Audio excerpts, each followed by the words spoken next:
Hi, my name is Patrick Lawton for MMABay.co.uk in association with FightDentist.com. We're here now with the co-owner of the Wolfslayer Gym, Anthony McGann. Anthony, nice to be here. With regards to the gym now and the Wolfslayer in general, how big is this getting? Well, we're actually being referred to now on several websites as the Wolfslayer Revolution. And what we're finding, people first of all, they've seen guys coming here and why are they going to England? What has England got to offer? Well, I'll give you an example. Quentin Jackson, he worked one session with Tony Quigley, our head boxing coach, and he said compared to every other boxing coach he's ever worked with, the guy was like a professor or something, But what we see is pretty standard stuff. These guys are seeing it's amazing. I'll give you Gerald Harris. He was on the last Ultimate Fighter show. He's only been out here 2 weeks, and he said he's learnt more here in 2 weeks than he's learnt probably in the last 3 years. And he spent a lot of time at places like Team Quest and stuff. So we have got a good formula, Yeah. The guys here, we have a policy where we train for 3 hours a day. We do an MMA class and then either a boxing or a Muay Thai class back to back. It's very tiring on the fighters. But it's not something we made up. It's tried and tested. We split the classes up once, and in the smaller shows, we were seeing that the other fighters they were lacking fitness. So where we are now is 4 years. We've worked it out. We've got a good system. If you look at Mike's a machine. Definitely. His coaches are amazing. The rest of the core team of the Wolfslayer guys like Tom Blackledge, Dave Faulkner, Lucas Les, I can go on, Gary Kelly, whatever. They're all intense people. And these guys are coming here and they're seeing us for what we are. And I think England's about to open the eyes of the world about how exactly good we are. Especially from work ethic and coaching and whatever. Yeah. So just keep watching. We've got so much on. We've got penciled in. Obviously we can't announce it until they announce it, but penciled in we've got 2 big fights December 27th with Quentin and Congo. Opponents will be announced. Just after that, there's also, once again, it's an announcement thing. We're hinted at being the coach. Mike's going to be the coach for the next Ultimate Fighter 9 UK team. We've got a lot of welters and middles here, that have worked over the years. We've worked strongly with the UFC. A lot of our guys are known by them. If your face fits, then you have a good chance of getting in. So the Wolfslayer Revolution is a revolution. And what do you think first attracted or brought Quentin Rampage Jackson and Chet Congo over in the first place? Because obviously now they're here, they understand about the type of gym that they're in, and obviously it's an incredible gym. But what actually got them over in the first place? Well, originally Quentin come here with Dean Lister on a seminar, and we looked after him while he was here. Obviously Mike was friends with Dean Lister, blah blah blah. So when UFC 75 come up, Congo was fighting Krokop, Quentin was fighting Dan Henderson, Mike was fighting Matt Hamill.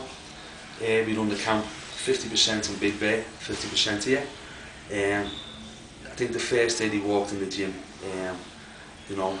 our guys, Tom Blackledge, young Tony Quigley, Dave Faulkner, pretty much, the Americans walked in, weren't expecting much, and got it by a tidal wave without discussing what went on. Yeah. And they stepped the game up and the training went great, and on the night the 3 guys won, and it was a high point for everyone, and we've all remained great friends since. Yeah. And the reason Quentin never come then was probably because he had very close ties with the guy who was managing him before. Yeah. Eventually, people are talking about what went on there, but the fact is, he's not getting any younger, the old manager. He's not getting any younger. Quentin's a lot more demanding, and that's basically what happens. Yeah. They went their separate ways. We speak every day on the phone. There's no animosity between anyone. So, then Congo knows how we work here. Congo used Dave Jackson to corner him in his Krokop fight because he only worked with him for 2 weeks and thought this guy knows what he's doing. Yeah. And he won. So people look at us and go, well, what's going on here? This has been going on for 2 years. We are where we are now. And it just keeps, like I say, on a daily basis, things are happening for us. The move now for Rampage and Chet Congo and Rico Rodriguez as well, is that a permanent fixture now in the Wolfslayer, or to go between the States and the UK? Well, the original plan. See what the problem was. You know, we had to make sure in a fighter's head that he's comfortable with his camp for his upcoming fight. It's going to be hard. He's already trained here before, you know, but that was like a year ago or whatever. So what we were going to do was pretty much run a camp up in Big Bear, which we're capable of doing. You know, we've worked in America a lot now. Yeah. We know everyone. I mean, you know, we know everyone in the business. Everyone helps us out. We can put a camp on in Big Bear, like we can go to Blackpool for the weekend. It's easy. Yeah. So that was the original plan. That was what Quinton wanted. But you know, now he's been here. He's been getting up early with Paul and Mike's camp. Up early, swim, run, 3 hours with the coaches, private in the night, sparring Monday, Wednesday, Friday. You know, rest at the weekend. You know, we sit together. You know, every night, all of us. I've got quite a large house. Yeah. We're like a family. You know, there's the meal coop. We sit. You know, we have our meal. We have a jokes. Get to bed early. So now, you know, we've decided. Quinton wants this is to run the camp from here. You know, yeah. He doesn't need Big Bear. Yeah. He's more confident in what goes on here as to what goes on up there. Yeah. So.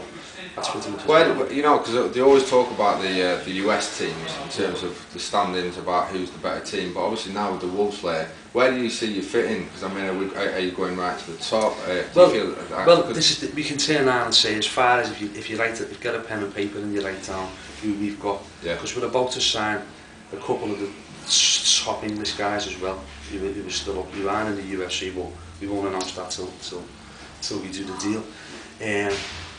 Write the list down. Well, we look great on paper, but you know, people want to see you know, performance. So the UFC 89 fight is we're open on wins for Mike and Paul. Yeah. You know, then we've got the December Vegas show.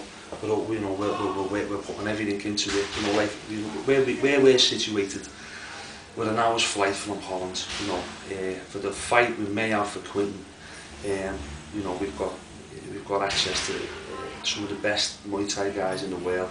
You know, forget people who are great at sight. These guys are amazing at sight, and they're on our doorstep. You know, in America, you haven't got that. Yeah. You haven't got that option.